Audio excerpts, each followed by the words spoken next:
For 20 long years, I smoked lots of reefer and drank lots of beer.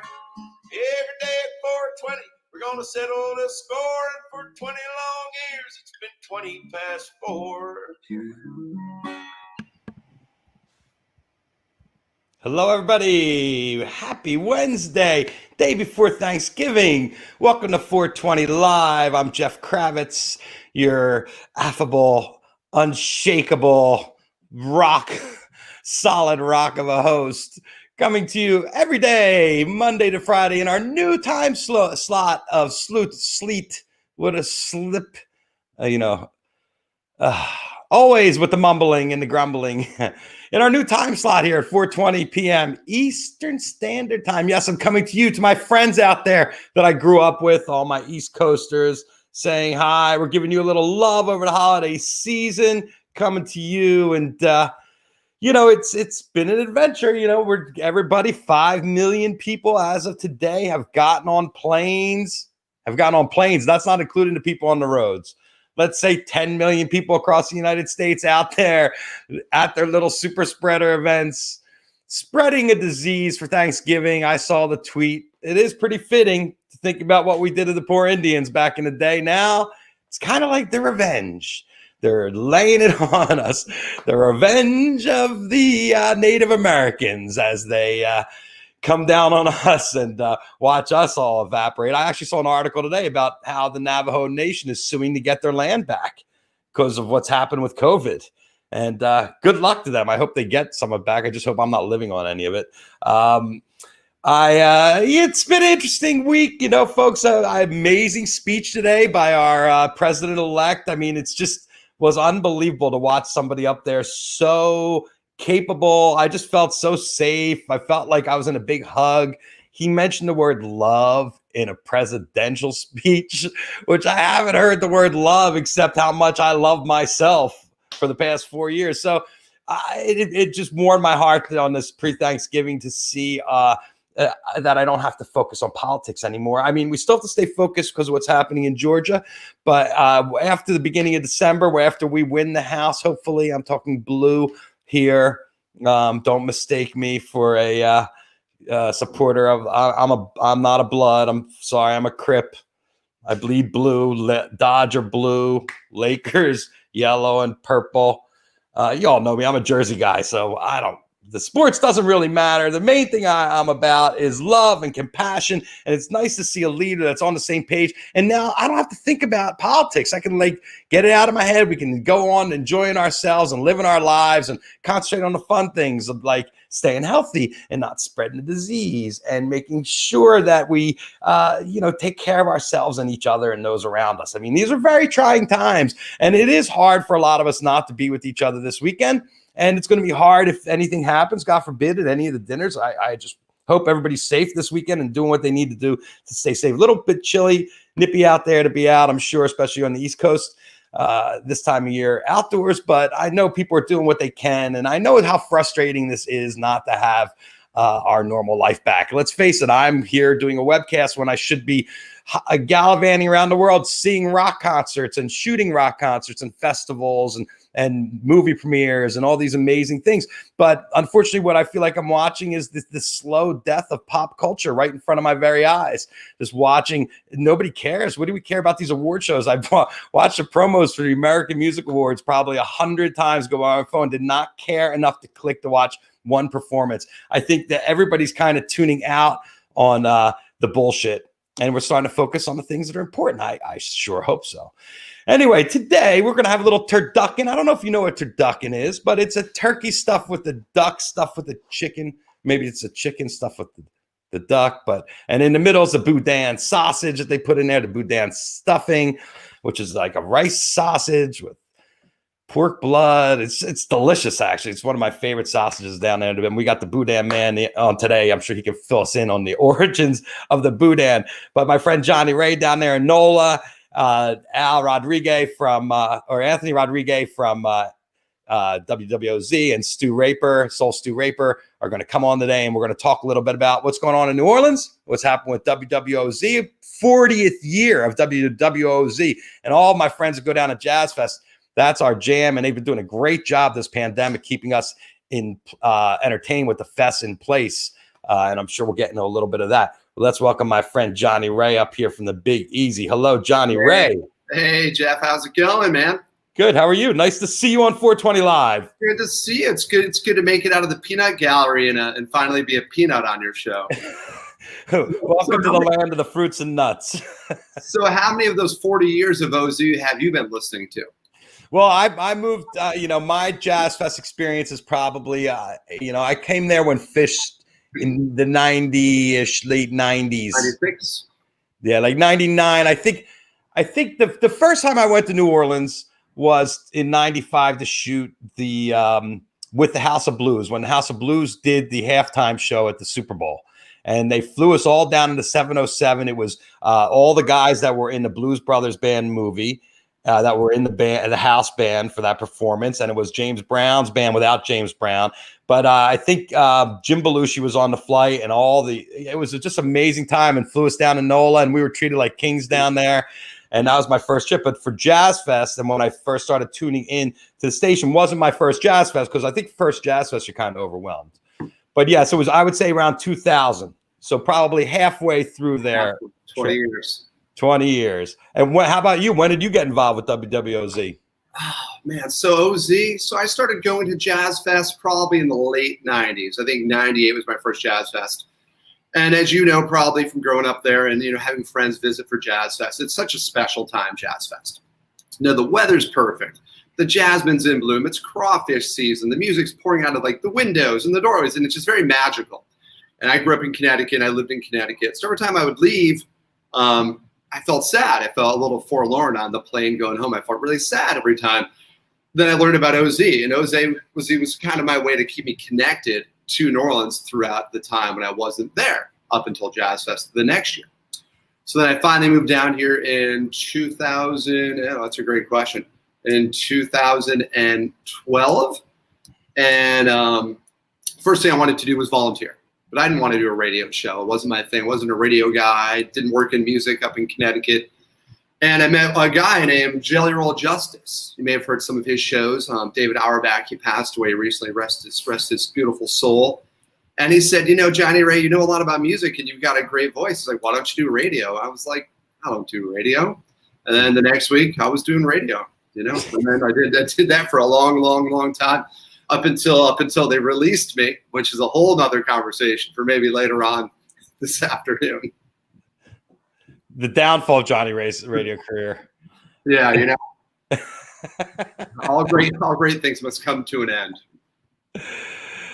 All right. Well, tell us about our guest we have today, our esteemed panel. Yeah, so your show, as you know, I love your show. Thanks for having us on, and it's one of the few things I watch weekly. You, and then of course Trey at the Beacon. So you're in high esteemed company, and so I thought about a show in honor of OZ's 40th anniversary, and I was like, who better than to do this show with me than the Boudin man and Soul Stew, Stuart Raper and AJ Rodrigue, two people I've known since I started working at OZ, since I moved to town.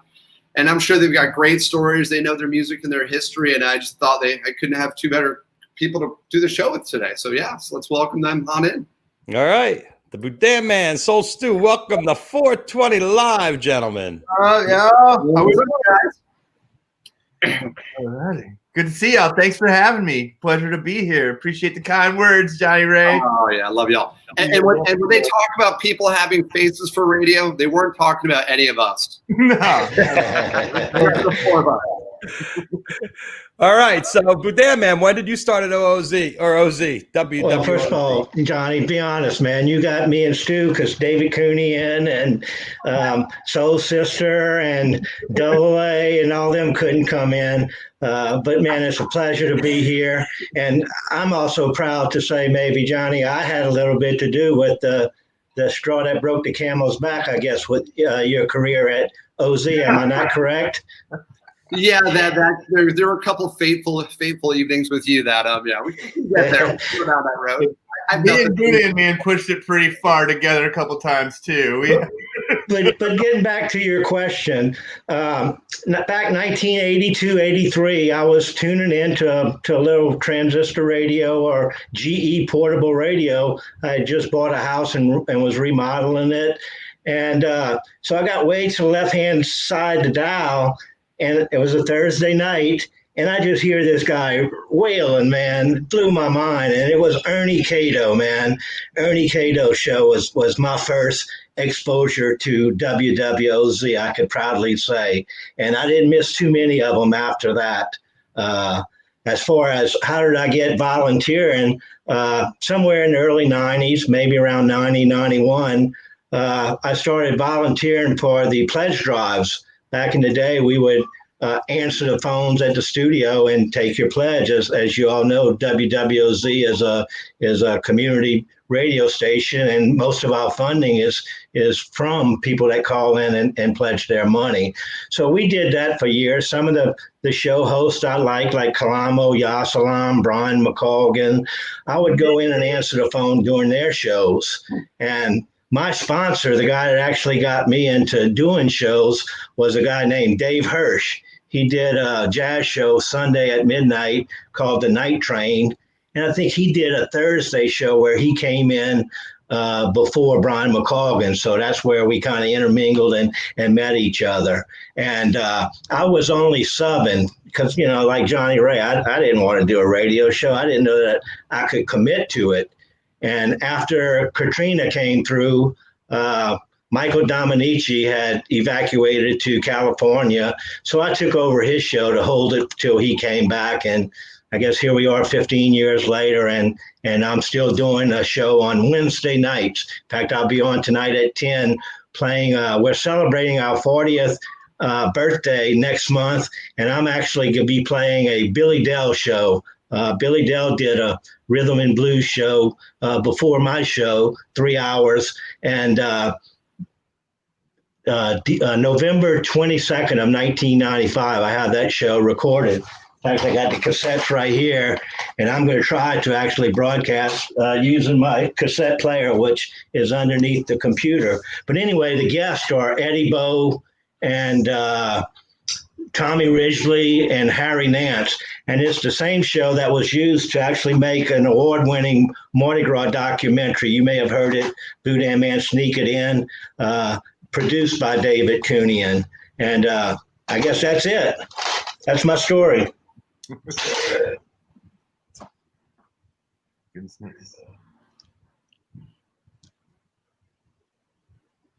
Stu? Okay, I can hear you. I couldn't hear Jeff. Sorry. Okay, there you are, buddy. All right. I had a cough, so I shut it off. And Boudin Man put you to sleep, huh? Jesus. No, I'm here. So, Stu, same question. Do you remember the question? Yeah, absolutely. Okay. How I got involved in WOZ. So I came down to New Orleans in 2002 to go to Loyola University. But, I basically chose Loyola University because it was a good excuse to move to New Orleans. They had a music business program there. They had a great music school, so there was a lot of fantastic musicians in my class. Anyway, so I came down, and I actually came down to visit with my dad in 2001. We took a tour of the school, and we asked the girl who gave us the tour a good place to see live music in town, and she recommended the Funky Butt on Rampart Street, which to this day, it didn't reopen after Katrina. It was another Katrina casualty, but to this day, it's the coolest jazz club, coolest music club I've ever been into. I went in there with my dad at 17, ordered a beer. They didn't even think twice, brought me one. We sat there, listened to some great jazz trio. I just looked at him like, I think I found my new home. And my dad was like, yeah, I think you have, son. Been down here ever since. And then so, just tried to immerse myself in the music scene at the time, going to Loyola, we were living in the dorm. So it was, a quick streetcar ride to Tipitina's and the Maple Leaf and, downtown Frenchmen Street, all that. So, I was basically just on a mission every night, soaking up as much live music as I could. And in doing so, got turned on to WWOZ pretty quickly and just started listening, religiously all the time. And, listening to people like AJ was just talking about, the great Billy Dell and course, DJ Soul Sister and David Cunyan and Clinton Scott and Bob French and John Sinclair and all these wonderful WWOZ characters, many who have now passed on. And then I would just hear people hanging out in the background and laughing and folks telling stories, and it just seemed like the type of place that I would really dig hanging out at. So I ended up starting kind of the way AJ did, doing a fun drive, answering phones in the old Treehouse, the original studio in 2003. I was 19, and I did a couple of those, and then a few times, and then not too long after that, about a year and a half, 2 years later, Katrina happened. Found myself in San Francisco for a couple months, came back to New Orleans with a vengeance. And gave my contact at WOZ another call, and then at that point they would take anyone, and they just said, whatever. So sure enough, started volunteering there, and Tuesdays was my day. It was always Mark Stone's Soul Serenade and the T.R. Johnson's Jazz Show. So I got to know those guys good, and then got to meet AJ and Brian McColgan and David Cunyan and all these other great DJs, George Ingmeyer, and they were all once they felt me out. Well, AJ was just super kind right off the bat. He was always as welcoming as could be. He heard one of the first shows I ever did and took me under his wing, and has always been just a great friend to me and mentor over at WOZ, as well as Brian McColgan and the other guys. They've been great too. I had to win them over a little bit. They had to hear my shows and make sure I wasn't just going to get up there and play some bullshit. But I think once they heard some rare Snooks Eaglin side that they didn't have, I think I was okay. But, so am I right that the radio station themselves didn't pay the DJs and you had to go get your own sponsorship? Is that the way it worked? Oh yeah, there's no money involved. Yeah, we're all volunteers. There's no sponsorship though. It's just you kind of find someone, I guess, to bring in. The way I actually got on the air is I remember it was April 27th, 2006. I was volunteering, helping get stuff ready for Jazz Fest. And Brian McColgan called Dwayne Brashear, our program director at the time, and said, "Hey man, I got to work tonight. Can't do my show." He goes, "All right." Hangs up. He goes, "Stuart, what are you doing tonight?" I go, "I don't know." He goes, "Well, you're hosting the kitchen sink." I was like, "Okay."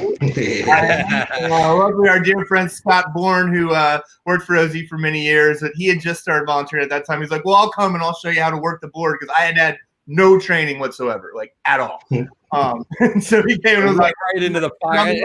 Born out of necessity. Yeah, exactly. But been there ever since. That was 15 years ago. And I've always just kind of subbed shows because I've always traveled a lot for work. I've toured with bands and just spent a lot of time kind of cruising around. So I would always just kind of come back and hop on whatever show I could. And then when other DJs would go out of town, like Mark Stone would go on a European tour, and I just take over his show for a month or something like that. And it's been fun. Oh, well, Johnny, you have anything you want to throw in there? Yeah, and the great thing about OZ, there was zero content oversight. So basically, if you have a 2-hour jazz show, you can interpret that any way you want to. and so I had a 2-hour jazz slot, and mine turned into a jazz fusion show that no one was doing. And I didn't know if they liked it or not, but that's what I wanted to do.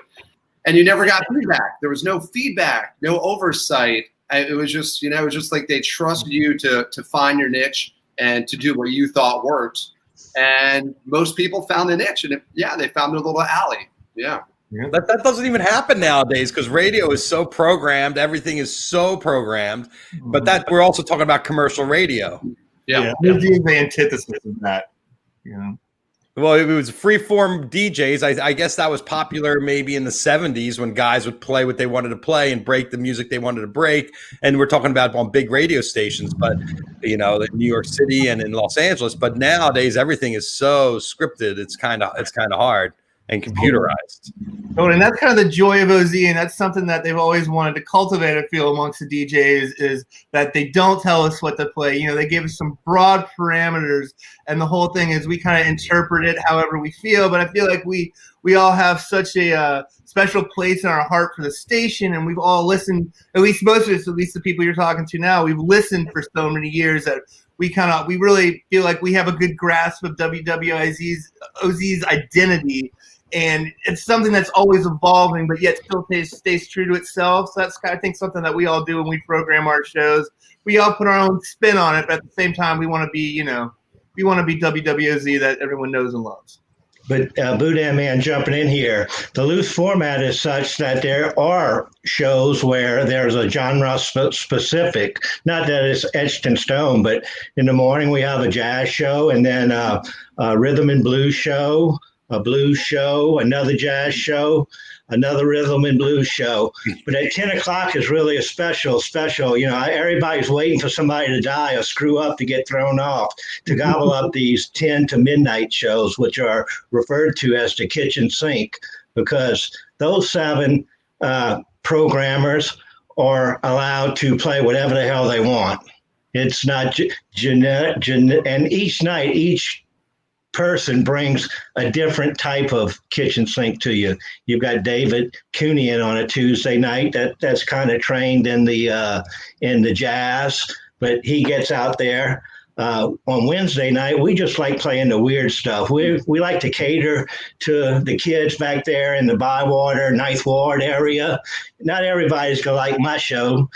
Billy Dell used to make a joke. The big click at 10 o'clock you hear in New Orleans is people turning WWOZ off because Boudin Man's coming on the air. But Alski, man, on Friday nights from 10 to midnight, he brings something new every week and just pulls it out, never ceases to amaze me. And then now they opening up the midnight to 6 a.m., which, Boudin Man's waiting to be exiled off to that time slot at some point in time. But that's really where there's some incredible radio going on. A gentleman by the name of Kone calls himself the Roots Master. He goes on to midnight to 6 a.m. in the morning. And just going back to some of the older DJs we had, Midnight Creeper was a gentleman that would go in at midnight to 5 a.m. And before him, his sponsor was a DJ named Soul Sister, Brown Sugar, who actually Bob Dylan talks about in the Bob Dylan's Chronicles. And to say something about that show, we would sub it, and it was a 5-hour show. So you'd have to pack a lunch, and one of the toughest shows by far to try to sub for. But just getting back to the supervision, it's gotten a little bit more supervision, which is encouraged. Supervision is not a bad thing. But that was the beauty of OZ back in the day was there's a book, Allison Featherstock was Underground Guide to New Orleans, and they talk about WWOZ, and a gentleman by the name of Deekoff, they would have a guy that would come in and give cannabis reports from the Cannabis Cup on David Cooney show, but unsupervised. You could go in the middle of the night and take over the show, go off the automatic broadcasting and just do your own show for Bob Dylan's 65th birthday. Boudin Man broke into the station and did like a 6-hour Dylan special. And I wasn't sure anybody ever heard it, but then I ran into Gentili Jr., who does a show on Monday nights, been there from the very beginning just about. And I guess one of the high compliments I've ever received was he said, "Hey, I heard your Bob Dylan special. I enjoyed it." So, and one of the things about OZ, that unsupervision is just what keeps it together. And, it amazes me that it's still like it is, that, a guy like me could go in and 2 hours play whatever the hell I want. Not many places are like that. Definitely not in radio. No, not for everything is so programmed. Well, we've been going through the pandemic. I mean, it's affected all of us, and it's even affected the radio station. But the radio station has stepped up in major ways through this pandemic. I mean, they've been on the internet now for about 10 years, probably. I think most. Probably more like 20, 25. One of the first stations on the air. And as the pandemic started, a lot of the show hosts are actually taping their shows and sending it in. I'm actually going in, and my host, a guy that co-hosts with me, Double A, since they're not allowing us both to come in the studio, we're patching them in through the phone and doing the show together via the phone. But no, just like Katrina, OZ was really one of the first places to get back on the air and let everybody know what was going on. WFMU up in New Jersey, set up Exile, a computer up there with WWOZ, and they invited us to send in air checks and shows that were recorded. And I was so proud to be able to send in an Ernie Cato show, and they broadcasted it back when OZ was in exile. And another big part of my history with WWOZ was actually help moving it to Baton Rouge after the hurricane, and then moving it back, because we were in Armstrong Park, as the gentleman was saying before, but all the electrics were underground in the park. So when we came back to New Orleans, we had to move into a building at in the French Quarter. And just being able to be a little story, I guess I'm going to dump on Freddie Blue, Stu, but we were moving the control board from the Armstrong Park studio to the French Quarter studio, and Freddie Blue made us take the mixing board out the van, because we had to put the copy machine in to bring down to the studio. It was more important to Freddie for us to bring the copy machine than the board. But just getting back, that's really when I took over doing the show every week, was when we got back in the French Quarter and some of the DJs started coming back, and then I took over this Wednesday night show, and it's 15 years. It was January of this year. Stu, you want to throw anything in there? Oh yeah, I mean, all these great things we just say brings back a lot of memories. I mean, I remember evacuating Katrina, man, and driving over the bridge, and Soul Sister had done the last show the night before, and she had to, I think, cut it like early so she could hit the road. I just remember like turning on to 90.7, just hearing dead air. And that's when it was just like, it hit me. Like, felt like this mass exodus. And I knew right then and there our lives would never be the same, But that's why it was so important to me when WOZ came back, like thanks to people like AJ and Scott Bourne and Dwayne and all the staff and Damon Jacob and all these people who worked so hard. Because it really was, it really just inspired all the those people have been cast, across the country, across the world. And so just to be able to tune that in and just kind of hear the sounds of your sound, it was really special. And that's what made me want to come back with such a passion. That's what made me want to get back involved with it. It was like the first thing I did when I got back to the city in 2006. So yeah, man. And then all these great like stories that AJ stated, like I've heard, I wasn't there for the Brown Sugar years, but I heard that show was quite a not only was it a great show to listen to, I heard it was quite the scene in there. I think like one time someone told her to play a different record, or someone dropped her mess with the record. She pulled like a 38 right there and copied it. When WOZ was the Wild West in New Orleans in general back then.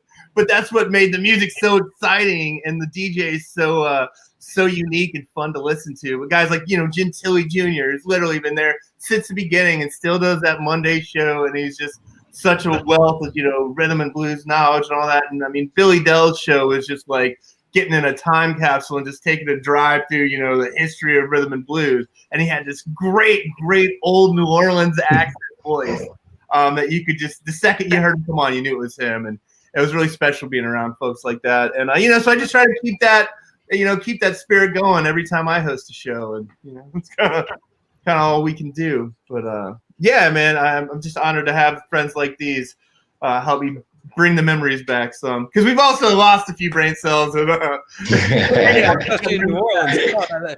That's the sport, is killing brain cells down there. Jonny Ray, you want to add anything in here? Yeah, I mean, just about the history of OZ, and like one of the things that really got me in a lot of trouble, the thing that I wanted to do, I wanted to do something different. It always felt like a homey vibe in the studio. It felt like a place you could hang out and relax and have drinks with your buddy. Of course, that's all against FCC regulations, as I now know. But I wanted to have musicians in the studio. I wanted to hear from musicians. I wanted them to tell stories. I wanted them to play, with a one mic setup in my studio, which no one was doing. I mean, I have had Corey Glover from Living Colors sing in the studio at midnight during Jazz Fest. And I wanted to do all these really unique things, which in hindsight turned out to be not the best idea for Rodrigue. Because a lot of radio stations have people come in and they talk about, they do quick interviews and they say, oh, cool, you've got a show and you've got a new album. That's great. But I wanted to hear more out of them.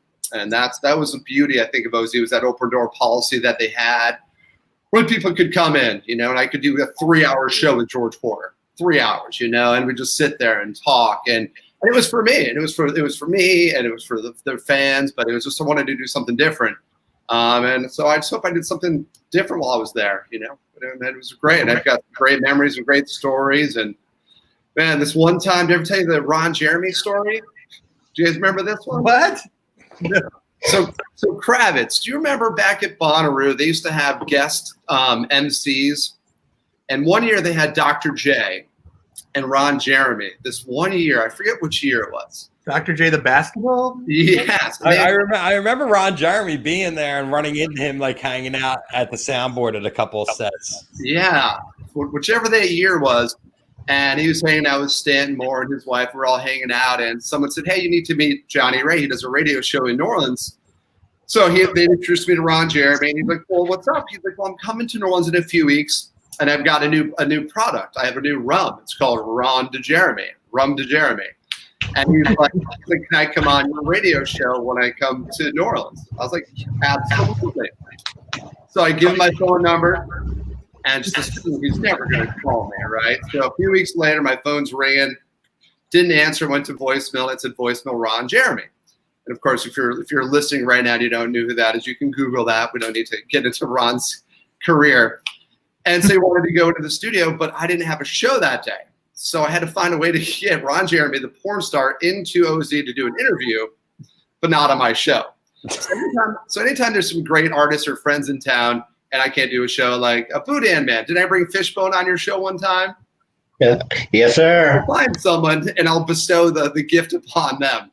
So it was our buddy Vin Shari, his show in the middle of the afternoon. And Vin's a great guy. I played a jazz fusion show, and I said, I've got this guest, but I really don't think you should tell Dwayne, our boss, who it is. I'm just going to kind of show up, and we're going to come in and do an interview. So we roll into the studio. We're walking down the hallway, and Dwayne sees us. And he's looking at me, and he's like, is that who I think it is? And I was like, yes. So we roll right into the studio. He brings out a bottle of rum, the Rum de Jeremy, and he pours me a shot. So Ron and I start drinking rum. He starts doing the show. And then Dwayne gets mad that there's no music conversation. He's just talking about his rum because he was there for a liquor convention. He's just talking about rum. And so he's like, you want me to talk about music? Great. So he breaks out a harmonica out of his pocket. He started playing When the Saints Go Marching In on his harmonica. Just, what is it? All right. Then the banter goes back to the rum again. Then Dwayne comes in 10 minutes later and says, all right, we need more music. So he goes to the piano. This is when the studio was on the roadside in the news station. And he starts playing For Elise by Beethoven on the piano. It was just a crazy moment where Ron Jeremy. Was he using his hands or was he using his? I don't look at his hands. I never look at anyone below the waist, especially. Oh, and you were naked half the time you were on the air, Jonny Ray. There was one time I was fully naked on the air, but I don't know if we want to get in that story. And I did not get in trouble. How did I guess? I know my guess. Of course you do. But AJ and Stu, what are some great memories you all have of great guests? Well, my very first interview I ever did was with the old Hill Country bluesman T Model Ford, who was quite the character. If you remember T Model, he comes. He was one of these raunchy. He really had scars on his ankles from the Chain Gang. He was the real deal. Pretty severe alcoholic, and but he was great. I mean, kick-ass music. Go listen to T Model Ford right now if you never have. But anyways, he's about as real as it gets. But he came in there, and T Model's lived this like crazy life, and I was afraid he was gonna start saying words the FCC might not like. So I kind of sat him down. I was like, hey, T Model, it's radio. We kind of have to keep it kind of clean and all that. He's like, oh, yeah, no problem. He starts telling these stories like really eloquently. Like, I looked up at the moon and my baby left and I just picked up the guitar and I started writing. Like, was like, oh man, this is gonna be great. So I just can't wait. As soon as I get the microphones on, he's gonna just charm the ears of our listeners. Sure enough, as soon as I turn on the damn microphone, he just flipped completely, started talking about, stabbing people and which is great, and starts, very graphic things about experiences he'd had with women, and he kept on being like, I picked up that guitar and I said, I'm gonna play this motherfucker, and I put my hand down to turn off his mic, and I got an inch, like not even an inch away, and it just hovered right there. The forces of nature would not let me silence T-Model Port's microphone as he was dropping F-bombs all over this interview. I just couldn't help it. I was like, the world has to hear this. So finally we get through it. He goes home, and I'm like, all right, well, that's going to be the end of my radio career. Dwayne, our program director at the time, he was very kind. He was like, gave me a whole little spiel about the FCC and things like this and how we could get fined and all these very valid points. And I was just like, yeah, taking it just like a scorned child. And then at the end of it, he was like, but Stuart, that was some of the best shit I've ever heard. And then sure enough, after that, all the old DJs kept coming up yo, that T-Model Port interview kid, that was the shit. That kind of, I guess, helped win me over with some of them. But that was one that always sticks out in my mind. I don't think I had that positivity with feedback for the Ron Jeremy show. I mean, and I've had that FCC many times, let me tell you. AJ, standout guests for you?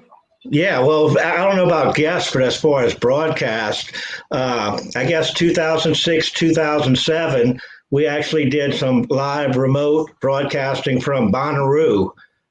Back in the day, Bonnaroo would set up these special clubs, and Tom over at the DBA was in charge of setting this club up. It was kind of a cross between Tipitina's and the Maple Leaf Bar. And they had Batiste and Porter and whatever the band they were in back then, and Walter Wolfman Washington, Morning 40 Federation. So I'd have to put that right up there at the top of a live remote broadcast we got to do, as well as the Hill Country Picnic up there in North Mississippi. One year we got to bring R.L. Burnside's guitar player, Kenny Brown, him and his wife, Sarah, does a picnic. They have been the last 2 years. They haven't had it, but it's a picnic of just hill country music. And that was another great highlight of my career. And just many years I was able to do the Mardi Gras morning broadcast, man. And just what a different place OZ is on Mardi Gras Day, man. And then closing it up with David Cooney show was an annual tradition. David he does a great show every week, but his Mardi Gras shows, when he could talk, were exceptionally well. And two of my, I guess, all-time OZ moments, and maybe Jonny Ray could talk about them at our funeral, because I'm not going to say it, and Jonny Ray knows what I'm talking about. But we got to witness the exchange of David Cooney to, like the meeting of the courts of Rex and Comus on Mardi Gras night. That's where Mardi Gras ends for most people in New Orleans. Whereas people like Jonny Ray, Mardi Gras ends for them when they go to bed. It may be Wednesday, Ash Wednesday. But anyway, the transition of David Cooney show to Jonny Ray shows for 2 years in a row, man. In fact, one year Jonny Ray took off, we hijacked his show. But, you may have seen Treme, those chicken stories with Coco Roby show. It don't have nothing to these stories. Jonny Ray show. Sacrifice chicken during the broadcast, right? I hate to set up the tease and all, but it's stories that will be told one day, and it'll be worth sticking around for. But as far as guests, the best show or guest that I could take a little credit for was we got Dr. John Mac Rabenack to come in on Billy Dell's show, and Mac and Bobby Charles was such good friends, and that's how we were able to get Mac into the studio, besides him being a big Billy Dell fan. So Dr. John came in for 3 hours, and they did a show about Bobby Charles, and Billy got to talk about Bobby, with Mac. And, Billy always wanted to do a show, and Mac didn't really want to talk about the Dr. John stuff, even though Billy did get him off track for a little while. And that's one of my regrets, I guess, if we could talk about one of our regrets would have been that I was never able to get Billy back to do the show with Dr. John, to do the whole 3 hours on the Dr. John stuff. Because, listening tonight, the stuff that Billy got out of these musicians, and Billy was hanging out with these guys, and it ain't like he's just a record geek or a guy that has these records. Billy lived to walk, talk the talk. And they tell stories of Joe Jones and all kind of musicians that you're not going to hear anywhere else. And I'd like to make one point in the show today is that, and ask Jonny Ray and Stewart, WWOZ plays such a large part of the community. What do you think it would be like there without that station? Just recently, when we went off the air for that last storm, the power went out, okay? I live in Houma, an hour south of New Orleans. Storm blew through Houma first. And, they called you the day before, oh, don't come in, they got a storm. It's like, you guys, you read too much. We'll see after the storm's finished. If I feel safe going in, I'm going to go in and do the show. So I drive to New Orleans, and the power's out. So I sit at the light, take a little smoke break, and the power comes on. So I go in the studio. OZ was off the air, man. Everybody, Stuart, I don't know if you was listening or not listening. But anyway, I got to go in the station and get that station up running again on the air locally in New Orleans, man. And that's the beauty of it. Nobody has to tell you. All of us programmers are volunteers. Nobody needs to tell us what we need to do. Right. And we got Damon and Dave Akers and Jorge. We had the internet back up by midnight that night. These guys came down after the storm, worked 2.5 hours to get us back so that I could leave and put her on the automatic pilot after I left, but to get us back onto the airwaves. But Stuart and Johnny, what would you feel? How would it be in New Orleans without a WWOZ, you think? Just doom, man, doom. I mean, if for something like that to happen, man, it would just, I can't even, it would just be doom. I can't imagine. Just like I said, when I was leaving, evacuating from Katrina, and I turned on and just heard that dead air, it was just right then and there. I knew, like shit would never be the same in this town ever again.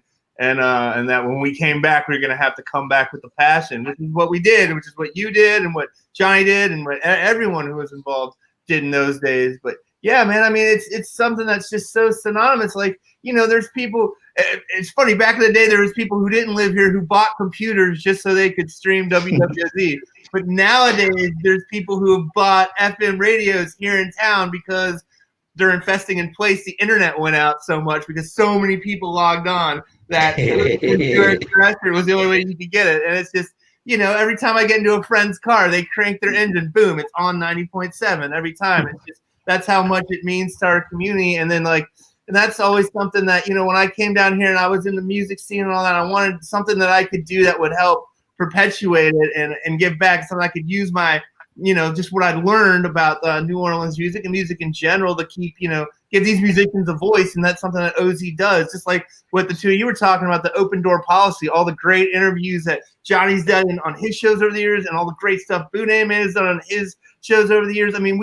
These musicians, if we're on the air, they know us, they're our friends. They can just call right in and be like, hey, man, I'm cruising down Decatur Street. Mind if I pop in, plug a gig? Hey, of course, Shannon Powell, come on in, buddy. No problem. You never know who's going to stop in, and that's the magic of it, And then that's how some of these great spontaneous musical events happen on the air. And, when you're just driving in your car, wherever you hear that, it's like stop everything you're doing and you're listening to OZ for the next hour because, it's something that you won't be able to hear anywhere else. And what AJ was talking about, Dr. John, I remember one time, must have been 07, 08, I was subbing for, I think, Mark Stone or someone. And it was a busy day in the station. There's a lot of people coming and going. I'd been running late, was trying to get my playlist together, and I just put on like a 10-minute song, and the phone starts ringing. I'm like, oh, great. It's probably someone telling me they don't like this tune or whatever. pick up the phone, and I just hear on the other end, "Hey man, this Matt Rabinak, I heard you got a fund drive coming up, and I want to know what I can do to help." And I thought out, and you could just tell it was this was not a prank call. You knew that voice, man. And this like kind of wave of calm came over me. I thought I was gonna freeze up, you know. I just kind of leaned back. "Matt, where you at, baby?" He's like, shit, man, I'm up here taking my goddamn balls off. It's cold as fuck, man. I wish I was home." And then so I started telling him, the Mardi Gras Indians had come out for St. Joseph's night the night before that. So I started telling him about that. He was like so excited to hear that the Indians were doing their thing, and he loved that. And then he started talking about like, rebuilding the levees and the fucking letting the wetlands grow back. He's like, "Gotta get these damn wetlands grow back." And then he started talking about the Louisiana politicians, and he's like, "God damn, bro, these cool asses, the worst voters in history, man. Motherfucker, rob them blind and hold his ass back in. These fucking politicians and these goddamn preachers." He goes, "Shit, I trust a pimp more than I trust a goddamn preacher." And then he goes, "Half these preachers is pimps." And then I just passed. I was like, people came in. I was like, "John, Dr." So then, like, we just passed the phone around, and like, he just said hi to everyone in the room, and everyone had like a talk with Dr. John, and like, we told him about piano night that we had coming up. He's like, "Yeah, I'll play it," and he was, all these different like ways to help WOZ, and he was just, I think he was on the road, and he was bored, and he was cool, and he wanted to talk to someone at home, and I think WOZ was so deep in his heart that's the fact that he thought to just call us just let the world, Yeah, right. Goddamn preacher. And you got to remember, before streaming platforms, though, OZ was the only way a lot of local musicians could get their music out of New Orleans. Big time. They had no other way to get it out of New Orleans, so it was their only source. So to local musicians, it meant the world to them. It was like everything, and it still is. Don't get me wrong, but for a long time there, it was like a very, very direct highway to the world for them. Mm-hmm. For sure. Well, it's been a beacon of hope. I know festing in place this year was absolutely incredible to like be able to experience all these amazing performances from different jazz fests every hour, a different year, a different performance. You're just like so entertaining and so nice to be able to tune in and remember where we would be on the fairgrounds at that time of year. I mean, this year was the first year with no Jazz Fest. I mean, for me, 2 decades. I'm sure same thing with you guys, at least. It was heavy, man. It was heavy. But, I think with the festing in place and all that, like, I know, a few of us had, like, some very, like, small, safely social distance, like, backyard hangs with, like, our small crews of friends that we've been doing Jazz Fest with, and that to me really meant the world, and it kind of made me reflect how much Jazz Fest means to all of us, and to have everyone there together, or not everyone, small groups of people in like the backyard spread out, just like rocking out to OZ was probably the best way. Still in New Orleans, still together that time of year. If I could have, since we had to do it, I'm glad that OZ was there to, get us through it. It was a little help. And one of the things I want to focus on, spend like our last 5 minutes talking about is the state of New Orleans right now, because as we all know, we're in this major pandemic, and it's been a major blow across the bow of every industry, but especially tourism, because New Orleans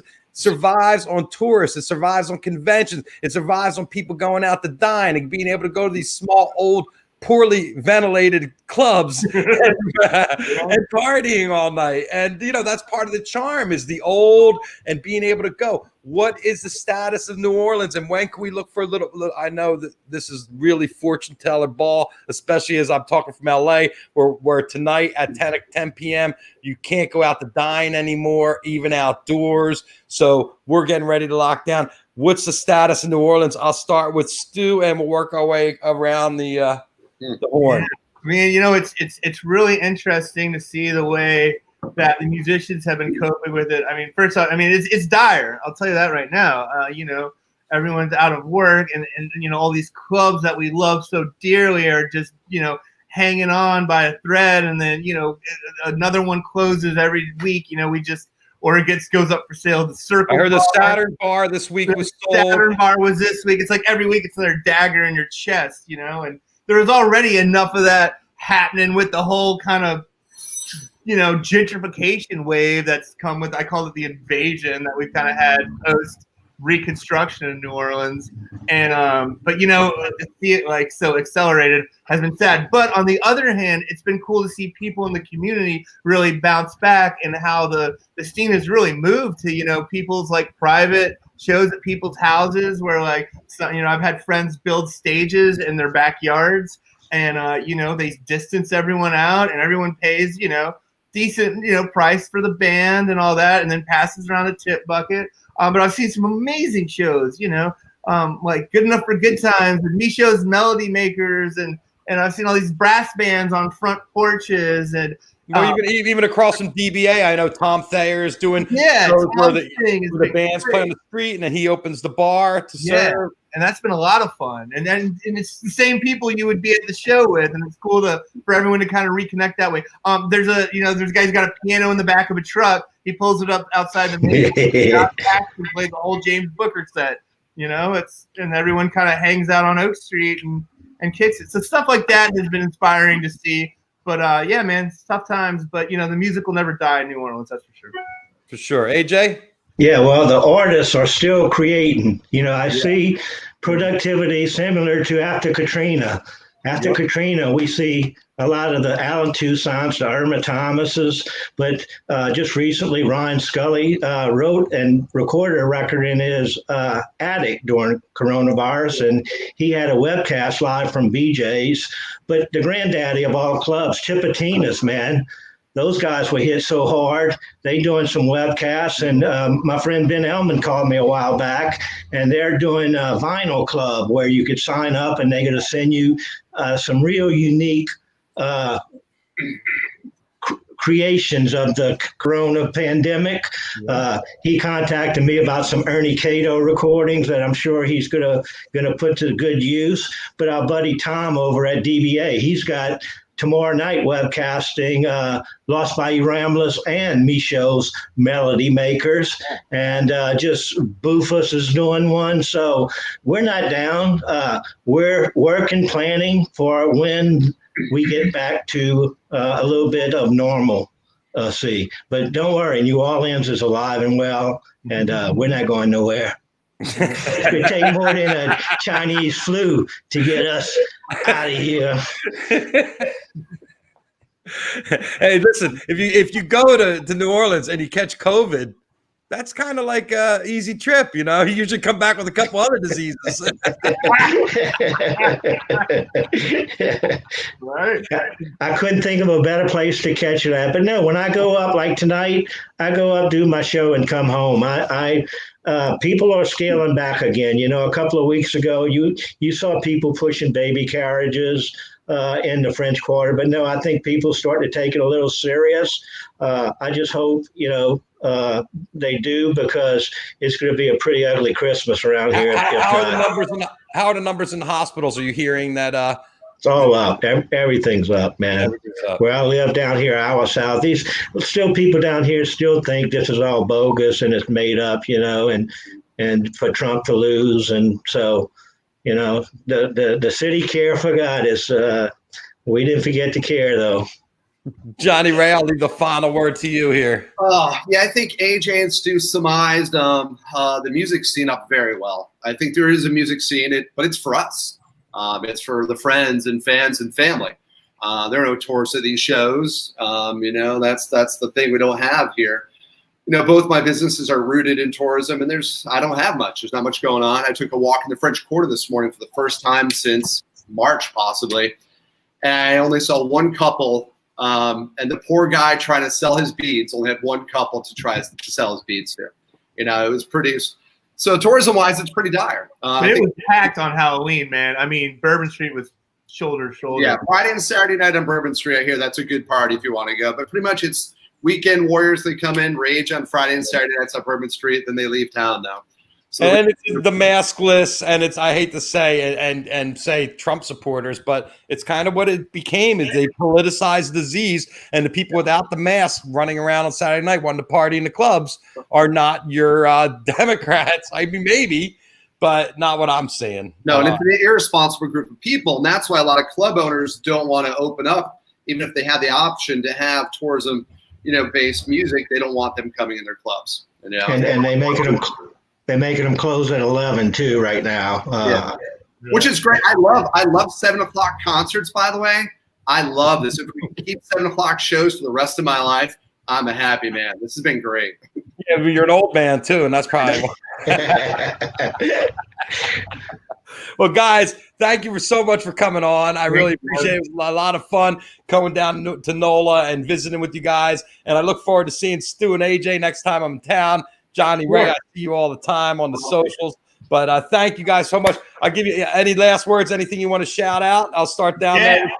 I got a shameless plug. Please tune into my live webcast Fridays from the Funky Uncle Lounge. We've been bringing bands in every week from New Orleans since the pandemic started. We're 36 weeks in. And so Friday, we're going to have the New Orleans Nightcrawlers. It's going to be badass. So, all right. AJ. Two things I want to add here. Tune in tonight to the Great Billy Dell Show, WWOZ, 10 o'clock Central Time. And I want to tell you also, real Cajuns don't eat turduckens. What are they eating? We eat either turkey, ducks, or chickens. But, I was telling a friend the other day, black and redfish was Chef Paul Prudhomme one day, one of the guys in the kitchen burnt some redfish and he was going to throw it away. And Chef Paul said, no, don't throw that away. We got to feed that to the tourists and call it black and redfish. Well, the same thing. Some smart Cajun came up with turducken and just is making a killing down here.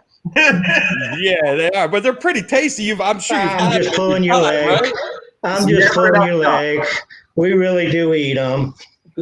Yeah, Cajun eats everything. I'll tell you what, we were shipping them here in LA, and I'd pull them out of the oven for dinner, and my in-laws be like, "What are we having tonight?" And I'm like, "Turducken." Like, what's that? And then they ended up eating it. Like, wow, that's delicious. Here's what I'd ask you to pay attention to when you eat it next time. In order to fully cook it, you have to overcook some. Right. So yes. You're right. I'll tell you a little trick. Start eating outside first and then let the inside cook better. Just put your hand right in the fryer and just pull the pieces off. Yeah. Jonny Ray, anything you want to shout out before I let you go? Since this kind of was an OZ themed show and we touched on Jazz Fest, they are actually having a fundraiser right now. And I forget her name. Her name escapes me, but the lady who does the Jazz Fest signs. Yeah. Dan Freddie. You can get your own Jazz Fest sign with anything you want on it right now for $40 to support WWOZ. I'll tell you mine. Oh, you got one? Yeah. And Kravitz, you know what signs we're talking about. Yeah, I know exactly. It's every time you go to a performance, look at that. What a great piece of art for people to have. So for $40, go on OZ, support OZ and get yourself a little piece of Jazz Fest, since we may not have Jazz Fest this year, which we probably won't have it again this year, but fingers crossed. Maybe in the fall, right? Maybe in the fall. Maybe in the fall. We'll go for the fall. It's just have it in your mind. Like our Carnival Time says, it's Carnival Time every day. They said there's no Mardi Gras next year. Mardi Gras is in your mind, Cap. It's Mardi Gras. Mardi Gras is a state of mind. Yeah, you're right, AJ. Thanks, guys. I appreciate you coming on. Thanks for having me. Jeff, thank you so much, brother. All right, guys. Take care. Thanks, Jonny Ray. Bye. Thanks, Jeff. All right. Talk to you soon. All right. There you go. There's the show for today. I have a couple sponsors I got to talk about. Grady's Cold Brew.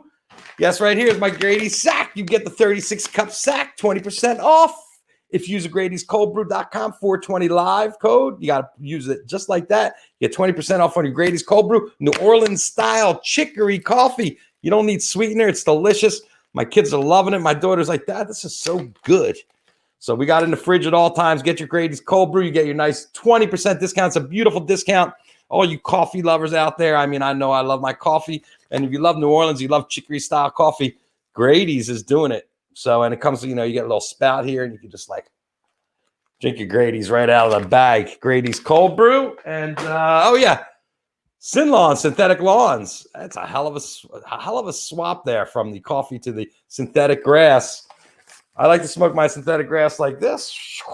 Now, synthetic grass, get your 5 foot by 7 foot roll. There's a contest right now. If you go in and enter right here, sinlawn.com, 420 live, enter the contest, and you can enter to win a roll, a 5 foot by 7 foot roll of Sin Lawn. You can use on your deck, on your bed, in your bedroom.